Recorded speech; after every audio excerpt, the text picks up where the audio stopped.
Quando o Império é atacado por invasores estrangeiros e uma praga mortal, os cidadãos romanos culpam a nova religião do cristianismo por irritarem os deuses pagãos do Império. Desesperado, o imperador Décio apela para a violência, sacrificando as vidas dos cristãos para recuperar o auxílio dos deuses. Agora, ameaçado pelo ataque bárbaro em todas as frontes, o povo de Roma vive com medo constante. Como a crise aumenta, os rebeldes tomam o controle, dividindo o império contra si mesmo. Até que um novo soberano emerge. O nome dele é Aureliano, e ele unifica o império utilizando sua maior reserva de força: o exército. Roma, ascensão e queda de um império, o imperador dos soldados.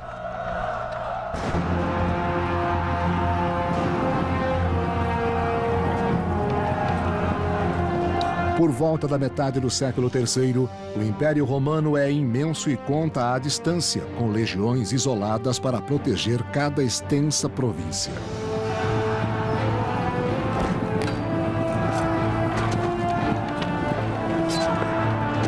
As tropas a este ponto eram forçadas a uma situação onde às vezes tinham que contar com o espírito de iniciativa.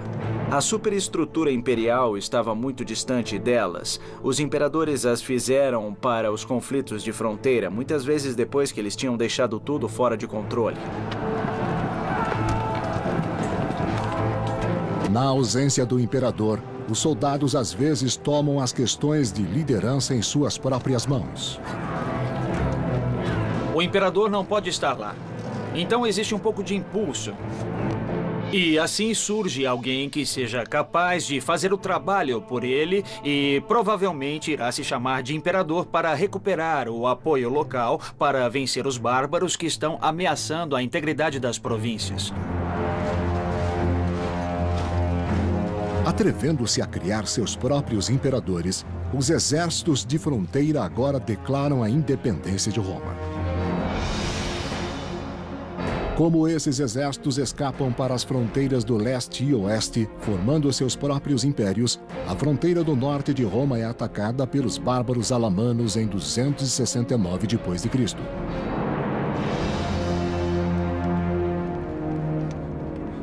Em seu palácio em Roma, o verdadeiro imperador romano, Cláudio II, está perturbado pelo ataque bárbaro devastador em solo romano. As tropas inimigas vieram por aqui e nós estávamos acampados aqui deste outro lado. Os inimigos do outro lado dos Alpes fizeram mais do que invadir o Império Romano.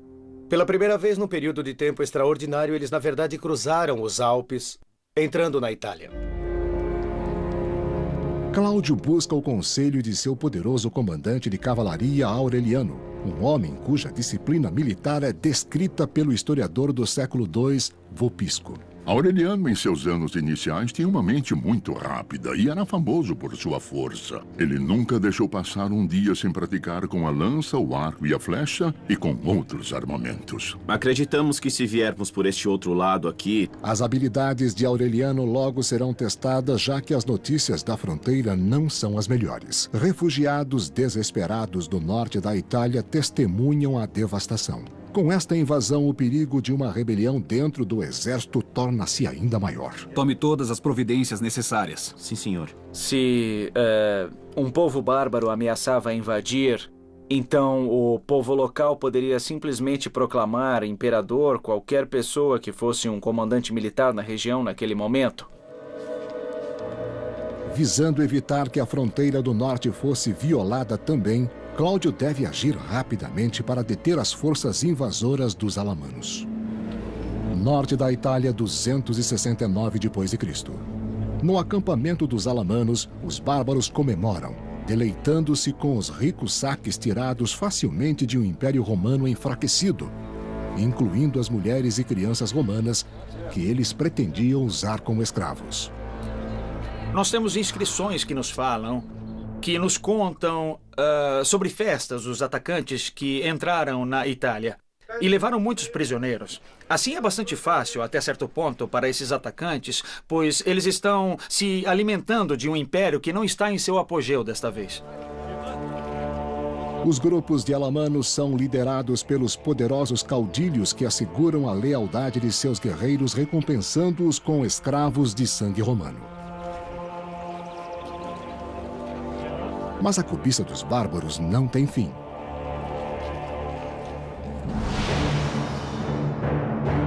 O imperador Cláudio é forçado a marchar com seu exército de Roma, encontrando os guerreiros alamanos no lago de Garda, no norte da Itália. Cláudio e seus homens enfrentam um inimigo brutal.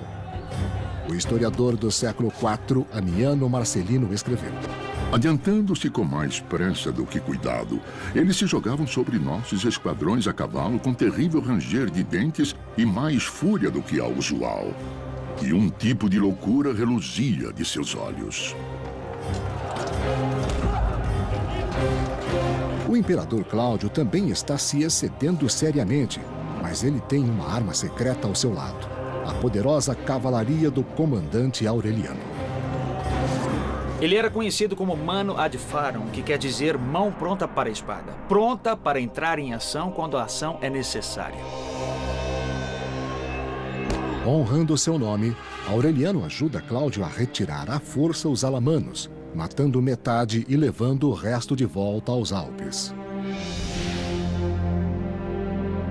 E em um esforço para segurar melhor a Itália de futuros ataques bárbaros, o imperador Cláudio e Aureliano viajam para os Balcãs para aumentar a sua presença militar por lá.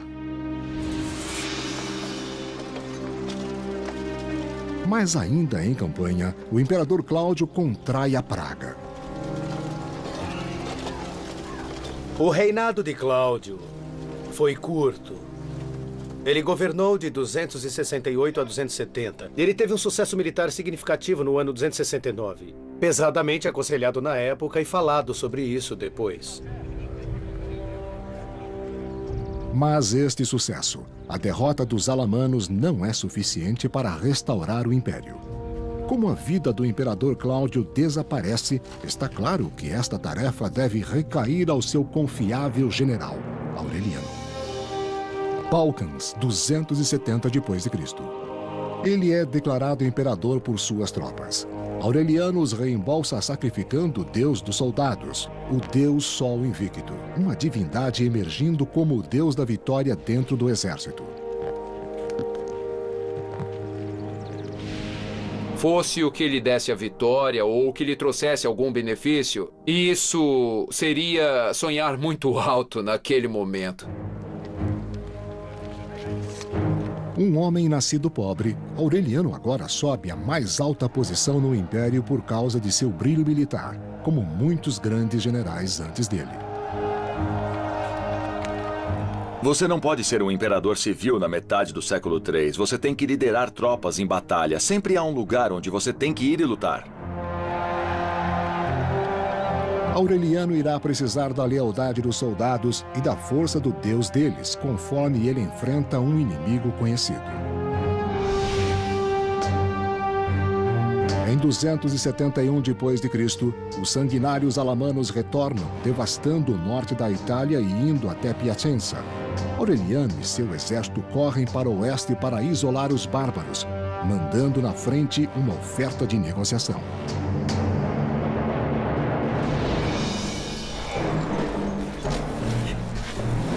Mas os alamanos tinham outros planos. Ele convidou os bárbaros a se entregarem, mas aparentemente eles responderam que eram homens livres e queriam mostrar como os homens livres podiam lutar. Realmente, ao anoitecer, na região de Floresta, ao sul de Piacenza, eles emboscaram o exército romano, que acabou sofrendo grandes perdas. Na floresta, os soldados romanos não são páreo para os bárbaros. Por que uma emboscada foi um sucesso tático tão grande contra as tropas romanas e principalmente a resposta encontra-se na formação de organização do exército romano. Eles eram treinados, a disciplina consistia em treiná-los para, na verdade, lutar em fila, em formação. Evidentemente, você pode fazer isso apenas quando existem condições onde você pode desenvolver essa formação, que não é o caso na área de floresta. É desnecessário dizer que os bárbaros sabiam disso. Pegos em uma armadilha na floresta, o exército romano é lançado na confusão e é disperso. Para Aureliano, a derrota é devastadora. As tropas são, de alguma forma, muito leais aos seus próprios comandantes, mas elas também são muito volúveis, então se o imperador está vencendo, elas estão felizes em apoiá-lo. Uma vez que um imperador começa a perder, então, certamente ele está liquidado. Aureliano reuniu as tropas que sobreviveram, rezando para que elas permaneçam leais. Ele necessita delas agora mais do que nunca para evitar que os alamanos cheguem à cidade de Roma. Quando os exércitos da fronteira de Roma libertam-se do resto do império, as legiões do imperador Aureliano são deixadas indefesas contra os ferozes bárbaros alamanos, agora indo para o coração da Itália.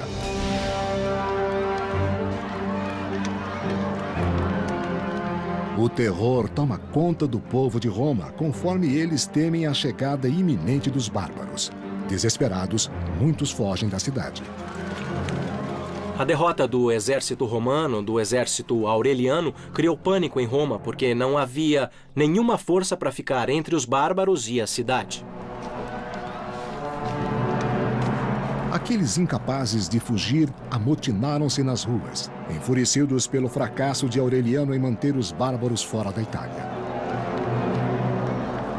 A população de Roma não parecia ter entendido que, tornando-se uma vasta cidade no meio de um império, cujos exércitos concentrados na fronteira os abandonaram, ela era peculiarmente vulnerável se um exército, na verdade, entrasse na Itália. Mas antes que os guerreiros alamanos possam alcançar a capital, Aureliano é finalmente capaz de isolá-los em Fanum, a 290 quilômetros de Roma.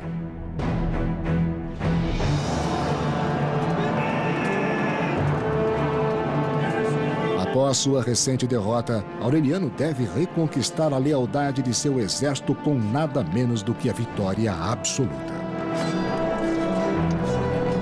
Os imperadores sempre confiaram no apoio do exército. E imperadores podem ter se apresentado como campeões da república. Mas, na verdade, a realidade fundamental dos poderes imperiais sempre dependeu do exército. Juntos, Aureliano e seus soldados ensinaram aos seus inimigos bárbaros uma lição de disciplina romana. Eles aprenderam agora que quando não houvesse uma oportunidade para o exército romano desenvolver uma formação, eles não tinham chances. Sufocados, muitos guerreiros bárbaros morreram na água no rio Metaura.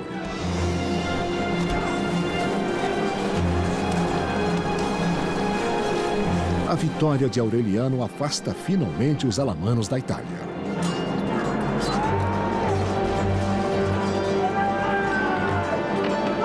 E recupera a confiança. Sem dúvida, o seu triunfo estimulou a moral em um momento em que ela havia sido bastante abalada. Mas o difícil triunfo de Aureliano na Itália é rapidamente ofuscado pelas notícias do surgimento de um conflito vindo da cidade de Palmira, na fronteira leste do Império.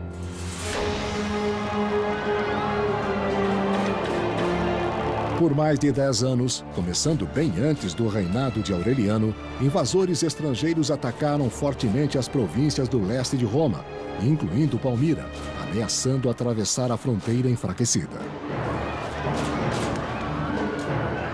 E esse fluxo em andamento de populações, algumas delas eram altamente militarizadas e usavam táticas bastante diferentes das que os romanos usavam, causaram problemas muito profundos nas províncias do leste.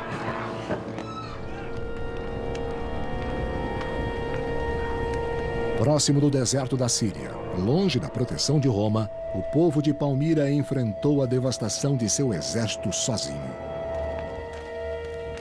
Esses oponentes também estão tirando vantagem da ausência do imperador para assumir o controle, para reduzir as fronteiras, o que eles fazem com sucesso, e também para extorquir pagamentos dos romanos. Contando os corpos de seus mortos, os palmirianos finalmente se cansam de esperar por ajuda da distante Roma. Essas pessoas dessas diversas áreas que são ameaçadas pela invasão desejam ser mais bem protegidas. Assim, pedem ajuda aos defensores locais para desempenhar o papel que os imperadores pareciam incapazes, porque os imperadores não podiam estar em todos os lugares. Em um ato descarado de revolta, o exército palmiriano cuidou do assunto com suas próprias mãos.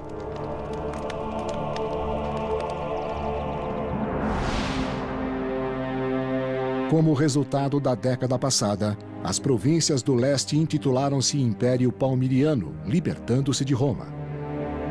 Agora elas fazem uma ameaça direta contra o imperador Aureliano, tomando a terra fértil romana do Egito. Egito, 271 d.C. Os ricos celeiros egípcios são agora controlados pela rainha palmiriana. Seu nome é Zenóbia. Estamos fascinados por essa figura de uma mulher do leste manejando tanto controle, talvez um tipo de Cleópatra moderna. E, incidentalmente, eu quero dizer, ela tentou se associar a Cleópatra. Quando eles tomaram o Egito, ela buscou como que estabelecer uma conexão, visando reconciliar os egípcios ao seu governo. Com o Egito em suas mãos, Zenóbia se aquece em seu poder, ordenando aos celeiros que interrompam os carregamentos de grãos para Roma, impedindo a chegada de uma das principais fontes de comida do Império. A Itália era, é claro, o coração afetivo do Império. Foi onde o Império começou. Mas a África e o Egito tinham sido por muito tempo a cesta de pão do Império. Era onde a riqueza agrícola estava toda concentrada. A rainha Zenóbia, com seu leal general Zábidas ao seu lado, agora tendo o Império refém por causa dos grãos, manda uma mensagem clara para Roma, que os palmirianos não são mais impotentes. Roma, 271 d.C. O jogo de poder de Zenóbia abala profundamente. Em Roma, Aureliano encontra o povo desesperado e faminto com a falta de grãos. Embora ele ordene às suas tropas que dividam seu pão com as pessoas, isso não é suficiente. Naturalmente, o Egito era o celeiro de Roma e, portanto, uma interrupção no suprimento de grãos para Roma era uma ameaça enorme para qualquer imperador, particularmente para um que já tinha tido conflitos para administrar Roma. A ameaça de fome deixa os romanos irrequietos e nervosos. Tendo perdido território para os exércitos do leste e oeste, o Império agora enfrenta rebelião em Roma. Tendo aliviado Roma da ameaça dos bárbaros alamanos, o imperador Aureliano enfrenta uma nova crise quando a usurpadora palmiriana, a rainha Zenóbia, interrompe os carregamentos de grãos egípcios para Roma, ameaçando a cidade com a fome. Roma, 271 d.C. Logo, os romanos se voltam contra o imperador Aureliano. A propósito, a violência que esta rebelião fez surgir estava a um nível não visto desde os tempos republicanos. Aureliano não teve escolha a não ser soltar seus próprios guerreiros selvagens contra os rebeldes. Você está lutando em Roma. Você sabe, esta é a guerra civil e isso é algo que os romanos também temem, porque sabiam quão divergente e quão devastador isso poderia ser. Não acostumados a lutar dentro de uma cidade, os soldados de Aureliano lutam em campo de batalha aberto. O exército romano, mais uma vez, mostra suas fraquezas, onde a formação em fila não pode ser mantida. A guerra real, ou a luta em si, teria sido em um contexto urbano. E, é claro, para os soldados romanos envolvidos na destruição de Aureliano, e isso deve ter sido altamente incomum. Batalhas antigas não eram batalhas tipicamente urbanas, luta rua por rua, e é nisso que seus soldados treinados teriam maior dificuldade. Mas, no fim, Aureliano acaba com a revolta. O historiador do século IV, Eutrópio, escreveu: Aureliano os reprimiu com a máxima severidade. Ele condenou à morte muitos nobres. Ele foi de fato cruel e sanguinário. E às vezes isso é necessário para um imperador ao invés da bondade. Aureliano executa os líderes rebeldes, lembrando ao povo de Roma que ele é quem os governa.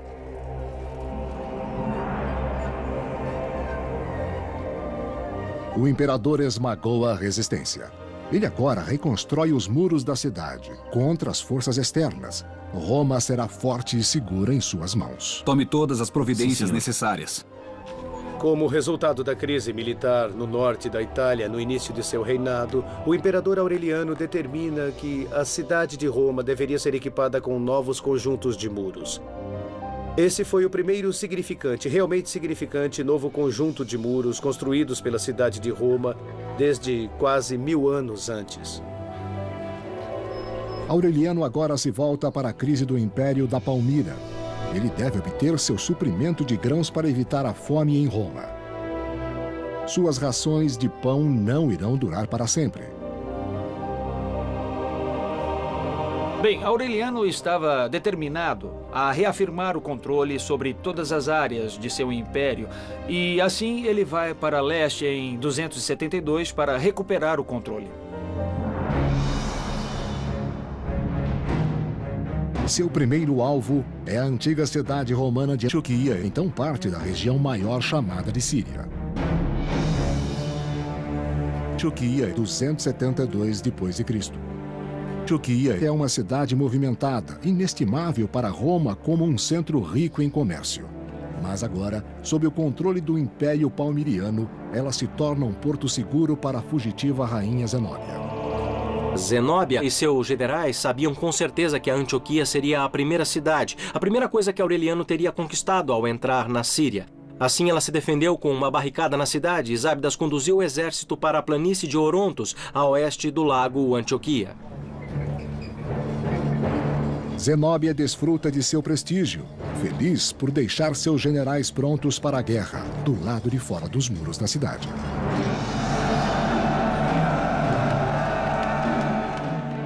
O general Zábidas da rainha Zenóbia encontra o exército de Aureliano em batalha.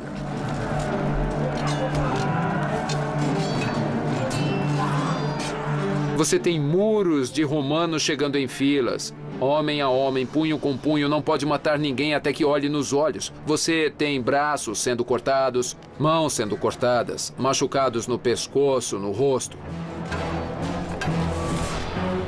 Mas os seus soldados de infantaria caem nas mãos dos palmirianos. Aureliano sabe que sua única chance é derrotar o general Zábidas.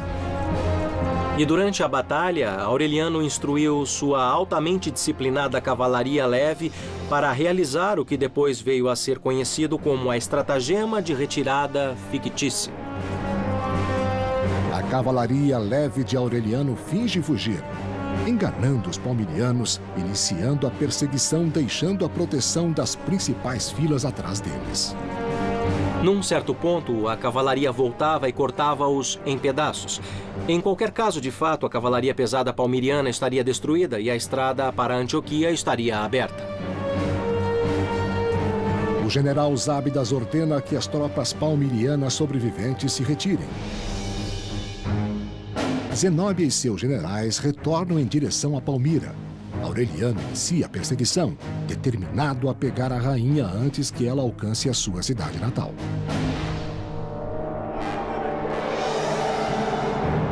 Mas no deserto siriano, Aureliano enfrenta um obstáculo inesperado. Temos que lembrar que é verão, é quente no deserto. Então, importunados pelo verão quente e os árabes, os nômades árabes que tinham permanecido leais a Zenóbia, Aureliano e seu exército foram perseguidos ou empurrados para Palmira. Mas um ferimento de flecha retarda a perseguição de Aureliano, dando a Zenóbia tempo de chegar em segurança a Palmira. Amaldiçoando seus atacantes nômades, Aureliano promete capturar a rainha deles. Em 272 d.C., o imperador Aureliano derrota o exército da rainha Zenóbia na Antioquia, mas em perseguição à rainha em fuga, Aureliano é emboscado, permitindo que ela chegue em segurança a Palmira. Agora, com ordens para se render a Aureliano, que sitiou a cidade, Zenóbia escreve a ele uma contundente repreensão no estilo da sua modelo Cleópatra. Seja lá o que deve ser alcançado em questões de guerra, deve ser feito só pelo valor. Você exige minha rendição. No entanto, você não estava consciente que Cleópatra preferia morrer como rainha do que permanecer viva, por mais alta que fosse a sua classe social. Apesar da sua ousadia, a orgulhosa rainha sabe que ela não está segura na cidade por muito tempo. Ela rapidamente se prepara para viajar. Palmira em si não está realmente pronta para um cerco. Eles construíram algumas defesas muito rapidamente e claramente Aureliano tem algum apoio dentro da cidade, mas ela não aguenta por muito tempo. A rainha Zenóbia e seu general Zábidas fogem com o cair da noite, escapando de Aureliano novamente.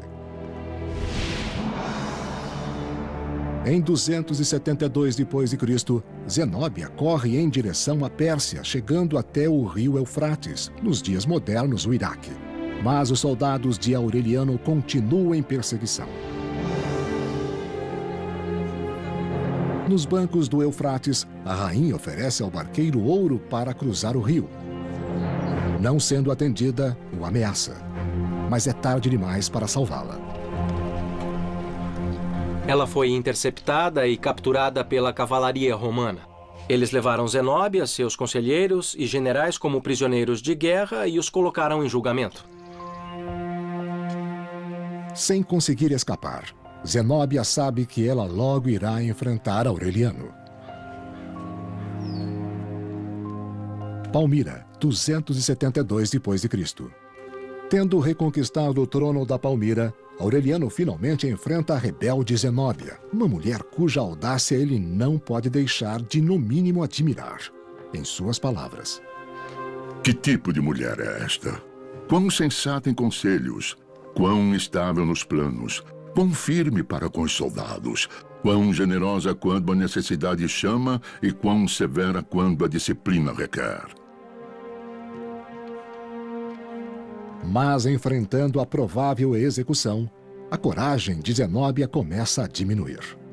Zenóbia alegou que ela tinha sido desencaminhada por maus conselhos, o que fez com que seu conselheiro fosse levado à morte, bem como seu general Zábidas. Aureliano tem um destino diferente em mente para a bela rainha, uma vez que eles retornem a Roma.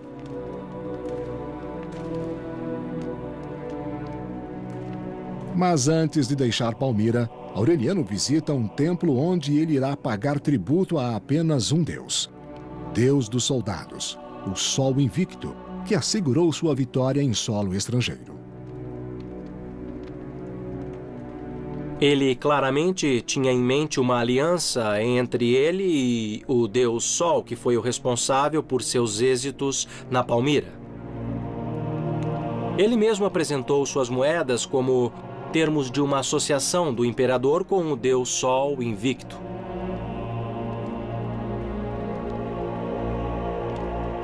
Estamos indo para essa dimensão de associar o imperador muito intimamente com uma divindade em particular que claramente deu o sucesso que Aureliano tinha desfrutado. O povo pode acreditar. Na paz do Templo do Leste, ele vê que este é um deus para a unidade de Roma. Ele parece ter participado de uma crescente tendência em direção ao universalismo, tanto na religião como no controle político romano. Oferecendo seu próprio sangue em sacrifício, Aureliano promete ao seu Deus uma nação de adoradores. Roma, 273 d.C. Tendo recuperado o leste e a ração de pão de Roma, Aureliano é acolhido no seu retorno como um herói. Pode ter sido assinalado para os romanos um fim para o que tinha sido quase meio século de sequências de catástrofes militares, seguidas por recuperação, seguida por catástrofe, seguida por recuperação ilusória de novo. Aureliano tem um outro objetivo em Roma: Ele irá usar as riquezas tiradas do leste para afirmar o Deus do soldado, Sol Invicto, como a única divindade do Império. O trabalho logo inicia na construção de um novo templo. Ele, na verdade, estabelece um novo culto, o equivalente à religião oficial do Estado em Roma. Ele constrói um templo magnífico para Sol em Roma, que ele mobiliou com saques de Palmira. Mas a religião deve esperar por enquanto. Aureliano tem mais batalhas para lutar antes que o Império esteja completamente recuperado. Ao norte, os territórios romanos da Gália e Britânia estavam sujeitos a governos ilegais de um exército romano rebelde, que chama sua dominação de Império Gaulês.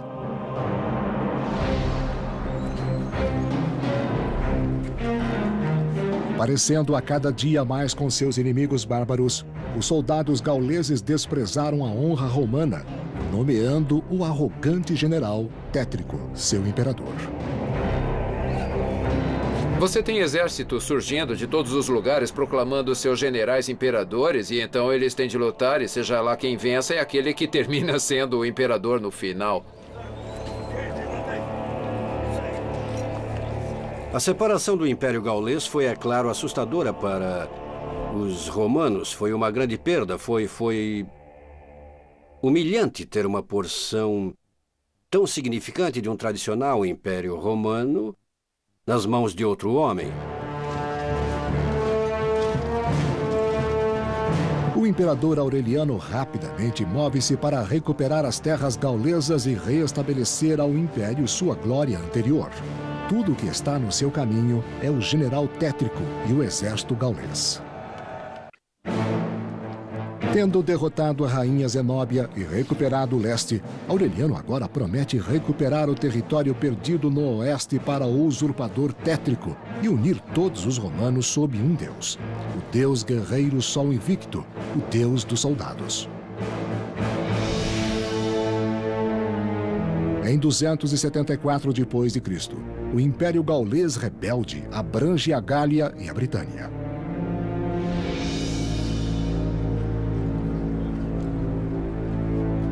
Lá, o imperador general Tétrico e seu exército se tornam iguais a seus inimigos bárbaros. Indisciplinados, eles se alegram em atormentar seus prisioneiros. O trabalho do soldado imperador era tremendamente perigoso porque ele estava no poder só porque era proclamado por suas tropas. Mas é uma coisa muito difícil, uma vez no poder, conseguir mantê-lo. Porque você tem que evitar conflitos internos com outros generais em potencial que veem a si mesmos como possíveis imperadores. Tétrico não pode demonstrar qualquer fraqueza para com suas tropas. Mas, na privacidade de seu palácio, Tétrico consulta seus conselheiros, tentando determinar onde seu próximo rival vai surgir. Tétrico conseguiu sobreviver nos anos anteriores a diversas disputas internas, algumas, na verdade, conduzindo a considerável derramamento de sangue entre líderes rivais na Gália. Ele planeja algum dia deixar o reinado para seu filho, estabelecendo uma dinastia em seu próprio nome. Mas relatórios de um novo desafiante agora ameaçam destruir este sonho. Parece ter ficado claro para ele que o resultado do seu sucesso estava no leste. Aureliano estava indo e já estava marchando na Gália na tentativa de reintegrar a Gália ao Império Romano. Com a notícia da aproximação de Aureliano, o inconstante general Tétrico culpa seus adversários, atacando violentamente qualquer um perto dele. Em 274 d.C., Aureliano marcha para Chalons, Gália, nos dias de hoje, a França, para enfrentar Tétrico e recuperar os territórios do oeste para Roma.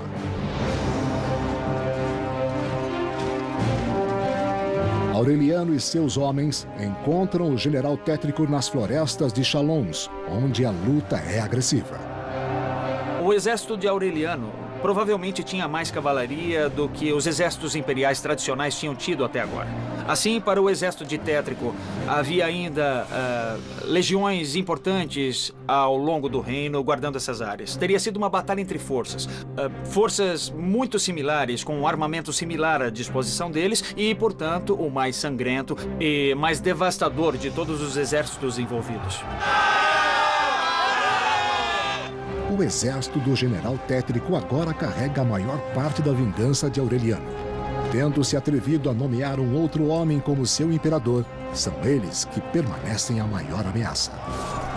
Parte da crise do século III é a importância que o exército exerce na escolha de um imperador. Isso é algo que é relativamente novo no mundo romano e é um resultado decorrente da guerra constante.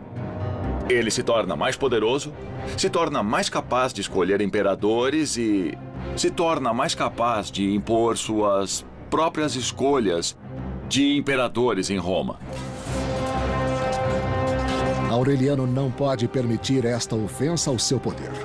Como o exército do general Tétrico falha, Aureliano ordena que suas tropas o matem, sem mostrar perdão.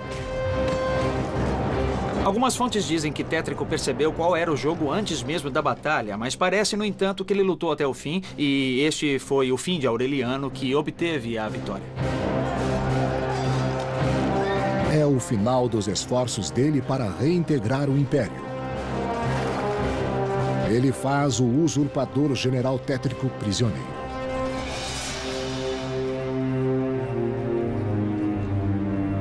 E como agiu com a rainha Zenóbia de Palmira, o imperador Aureliano também poupa a vida do general Tétrico. E para Tétrico também. Foi surpreendente que, particularmente um oponente em guerra civil, oponentes em guerras civis geralmente representam um grande perigo. Ele pode, depois de tudo, se voltar contra você. Mesmo assim, Aureliano demonstrou impressionante clemência em salvar as vidas desses dois oponentes. O exército gaulês do general Tétrico não tem tanta sorte. Eles recrutaram um imperador rival no oeste e agora irão pagar um preço alto por essa traição. Aureliano era um grande disciplinador, pelo que parece. Ele não tolerava rebeliões por parte dos soldados. Ele os conduzia duramente, mas era respeitado por eles. Para manter o respeito de seus próprios soldados, Aureliano sabe que a sua punição pela captura dos gauleses deve ser brutal e completa. Ninguém será poupado. Aureliano era um comandante militar bem-sucedido e, em alguns aspectos, alguém bastante selvagem, como talvez se deva ser. E ainda, o seu tratamento a Tétrico foi incrivelmente generoso. E é neste espírito generoso que Aureliano retorna vitorioso a Roma. Roma, 274 d.C. Depois de 4 anos de campanha incessante, Aureliano comemora a reunificação do Império com uma parada de triunfo espetacular, mostrando os capturados de mais alto nível de cada conquista. Há todo tipo de tradições que vai com essa cerimônia que marca como distinta e de alguma forma bárbara e impressionante. A presença do imperador Aureliano em Roma e a presença do imperador para comemorar uma verdadeira vitória militar era um evento de romances para toda uma geração. Os usurpadores derrotados, Zenóbia e Tétrico, estão na parada também. É a evidência dos êxitos de Aureliano do leste a oeste. Era um espetáculo humilhante estar na parada em Roma como um líder inimigo capturado. Isso implicava que esse líder ficara sem coragem para morrer em batalha. Embora eles possam estar humilhados, Zenóbia e Tétrico e os outros capturados têm a permissão de viver concedida pelo generoso imperador Aureliano. Ele também mostra sua bondade ao povo de Roma. O próprio Aureliano distribuiu fartamente pão, carne de porco, mas também nós sabemos que túnicas brancas de tecido egípcio e africano. Então era claramente uma demonstração muito generosa de força.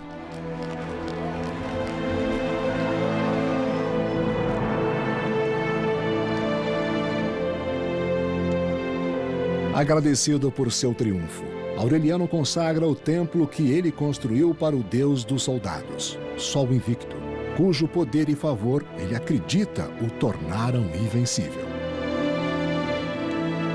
Muitos sábios acreditam simplesmente que se estava tentando fazer cumprir a conformidade entre os povos do Império por razões políticas e também por razões religiosas, e essas duas coisas não eram facilmente separadas na mente de um romano. Aureliano decreta que este dia, 25 de dezembro, será comemorado todos os anos como o nascimento do deus Sol Invicto. Imperadores posteriores, também buscando unir Roma com a religião, irão adotar esta data para o nascimento de Jesus Cristo. Até mesmo agora, mais de 1.700 anos depois, este dia de feriado pagão é comemorado como o Natal em todo o mundo. Durante todo o Império, no século III, há claramente um movimento em direção ao monoteísmo, em direção a cultos diferentes que acreditam em um único Deus, e em algumas vezes em um único Deus reparador.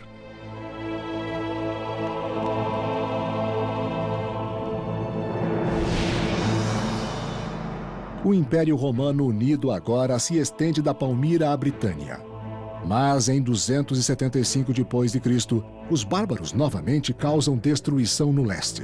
Aureliano marcha com seu exército para a Trácia para se preparar para a batalha. Trácia, 275 depois de Cristo. Aureliano era uma figura fascinante. Ele era um indivíduo muito energético e dinâmico. Se você pensar em todos os lugares nos quais ele fez campanha em sua vida, ele deve ter tido uma energia tremenda. E é esta energia que dá a ele a lealdade de suas tropas. Aureliano é muito bem sucedido como líder militar, ele conhece suas tropas, ele trabalha muito eficazmente com elas. Tenho certeza de que ele os recompensa regularmente. Ele pode, eu acho, contar com um significante apoio contínuo de seus soldados. Eles confiam nele. Você sabe que eles o veem como seu líder. Tendo trazido a esses soldados a glória e honra de uma vitória inimaginável, Aureliano nunca suspeitou da traição que se inflamava entre suas fileiras.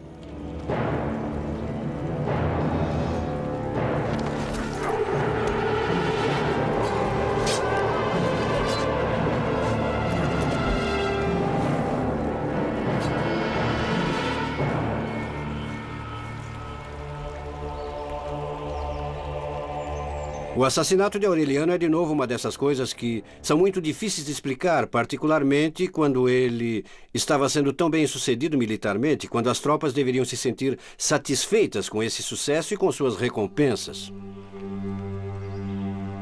Seus atos traiçoeiros abalam e deixam o Império em choque. Até onde sabemos, a notícia de que o imperador foi morto foi recebida com incredulidade e muita tristeza.